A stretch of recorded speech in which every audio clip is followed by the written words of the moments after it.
Welcome to Chow Chow TV, a weekly online show featuring the city's top food personalities. In today's episode, we're here in Chicago's gorgeous Millennium Park to celebrate the city's best chefs and restaurants at Chicago Gourmet 2012, presented by Bon Appetit.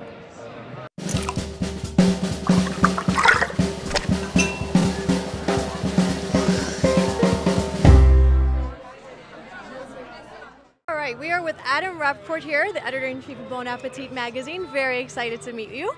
You actually spoke with our LA correspondent, Sabrina, a few months ago. Yes, back when we were in LA for our Grub Crawl event, where we did a bunch of sort of a roving food festival throughout the city of LA, which was a lot of fun. Very nice. And you're here now representing Bon Appetit, obviously hosting Chicago Gourmet 2012. Title sponsor of Chicago Gourmet, and we are psyched to be here, and it's an amazingly beautiful weekend, and we couldn't be happier. Very nice. So are there any specific things that we should look out for and make sure to visit while we're here at the festival this weekend? Well, we got the Purple Pig roast, so anytime there's a pig roast, you gotta go. And so that's awesome, the International Beer Tent.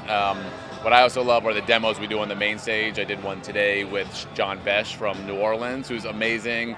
Rick Bayless, of course, Chicago's own. Yep. And in about an hour, going up there with Stephanie Izard from Girl on the Goat. And so that's just a fun time for me because you can learn how these chefs do what they do. You can ask them a lot of questions, and you can see them cook and tell stories at the same time. So that's wonderful. Very nice. And they're kind of names that are close to our hearts here in Chicago. Exactly. I mean, there's so many amazing chefs in Chicago, and what's unique about this festival is, for the most part, it celebrates the city of Chicago. And let's celebrate the talent that's here, because there are so many great restaurants, both high and low, in this town. Yeah, absolutely. So you got in on Thursday night. Were you able to kind of see the city and experience some of the new restaurants here? I've eaten and drunk plenty. Thursday night, me and our restaurant critic, Andrew Knowlton, we went to Bavette's, which was awesome. Ate way too much, but had a very fun time doing so. Friday, we had lunch at GT Oyster Bar, which I think is just a great restaurant, a lot of fun. We watched the Ryder Cup out at Medina right now. We watched that on TV at the bar. Had some oysters, had a few drinks maybe. And then last night, we went to Trencherman, which is just such an amazingly cool space. Very, very cool restaurant in a former bathhouse, sort of subterranean, and they did an amazing job on that place. So it was very cool. And then Andrew and our blogger, Matt Ducker, went out after that to Au Cheval for burgers and chilaquiles at midnight. And at that point, I'm like, I'm retired, guys. I'm out. I'm too old for this. That's a full day of eating. Yeah, let the young kids handle that. But I'm like, I'm done. I'm going to bed.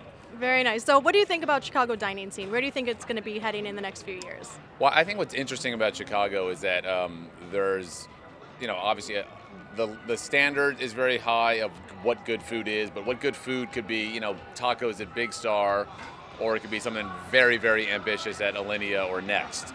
And I think that's what separates Chicago from a lot of cities, the fact that it has that really, really upper tier of chefs like Grant Achatz that are at the forefront of sort of the avant food movement, as well as great sausage, great steakhouses, pizza, and whatnot. And I think that's what makes it a unique city. There's only a handful of cities like that in this country. Yeah, absolutely. And we get all of the ethnic varieties as well, I think, in Chicago. Amazing Mexican food on down. And I think, so it's a very diverse eating scene here in Chicago. And like I said, it's also at every price point, which is great. And like I said, there's not a lot of cities that have the diversity and depth that Chicago does. Yeah, absolutely. Well, we are so happy to have Bon Appetit representing Chicago Gourmet here this weekend, and we're excited to celebrate all of Chicago's favorite chefs and restaurants. Yeah, no, we're thrilled to be here. The weather is amazing, and Rahm Emanuel earlier promised that it was going to be like this for the next 365 days. Very happy to hear that.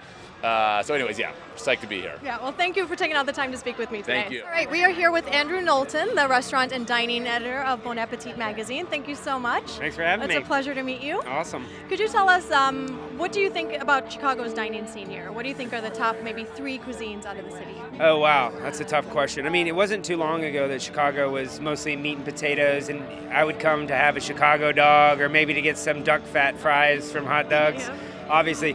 But the thing you've seen in the past 5 years, you've always had a great ethnic scene here with the Mexican food, but you've really seen kind of, in my opinion, the Asian, for lack of a better word, the Asian fusion scene kind of take off here, and, a lot of the pushing the envelope with food. So you balance that out with the great steak and potatoes, the restaurants like Bavette's, which is a cool new place, which is basically a glorified steakhouse. And then you balance that out with like an Alinea, and then what Paul Kahn does with Publican and all that. You kind of have all things covered, whereas New York is mostly kind of a high-end dining place. feel like Chicago's a little bit more for the people, by the people, and a little bit more accessible.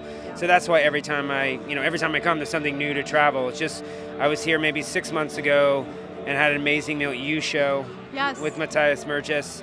We actually just shot with him a few weeks ago. That man is awesome, and after doing his due diligence at Trotters forever, and then, a white dude opening up his Japanese restaurant, so it's like, I'm looking forward to going back there. So, yeah, Chicago, there's not three things you can put, but I think the high and the low really define Chicago these days. And accessible, because this is the Midwest and people are friendly. It ain't New York City where a lot of us have our nose up in the air. Chicago's, it's for the people. Agreed. So you were at Au Cheval. I saw your tweet on that was the last night. Some decisions I make past midnight are just not the best. So we had the cool hamburger hop last night. Yes. And then I was a judge 2 years ago at that, and I said never again because 15 burgers just ruin you, and I want to eat out. So we ended up going to the Trencherman, which if anyone knows Pat and Mikey Sheeran, they're big boys, so you can imagine their food. And then, but I to be honest, we're doing a nacho story for our February issue, so I'm on this kind of nacho trek across America, and I wanted to try the chilaquiles at Au Cheval, which they serve after midnight, which they call them chilaquiles, but they're basically nachos, with scrambled eggs on. So we had that, and of course if you go there you have to have the burger, which I haven't eaten at every burger place in Chicago, but as far as I'm concerned, that is the best kind of simple burger. I love that burger. It's amazing. And after midnight, after a few bourbons or so. Probably the best burger you've ever had. The best burger. I say that every night though after, no. Yeah, and Au Cheval is actually known for having a lot of foie gras on their menu at a very cost-efficient price, actually. So it's a nice introduction into that ingredient for people who probably wouldn't try it in other places. And meanwhile, we have California who's just recently banned foie gras, but I think, to be honest, I think that'll change.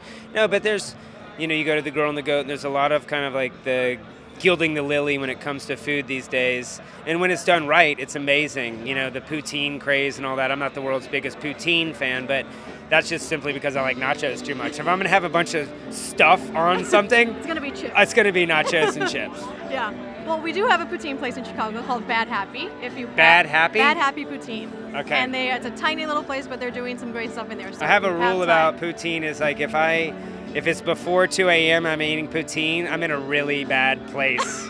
And somebody needs to come save me. Because with the Instagram and Twitter, it's easy to follow where people are at. And I told my wife, she kind of secretly started following me on Instagram, which I don't know how I feel about that. But I always say, if I'm eating poutine and it's before that time, can you come get me? Because I'm not having a good night.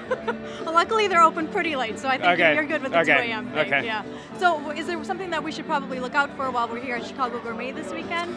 Well, selfishly, every year I host a bunch of spirit seminars. Earlier today we had an amazing kind of cocktails from sunrise to sunset. Tomorrow at the event, if people are coming out, or for next year, we're going to do it. I'm sure we're going to do an amazing event too. We're doing a whiskey seminar, which we taste Irish whiskey, Canadian whiskey, of course Scotch, and then my favorite bourbon, American whiskey.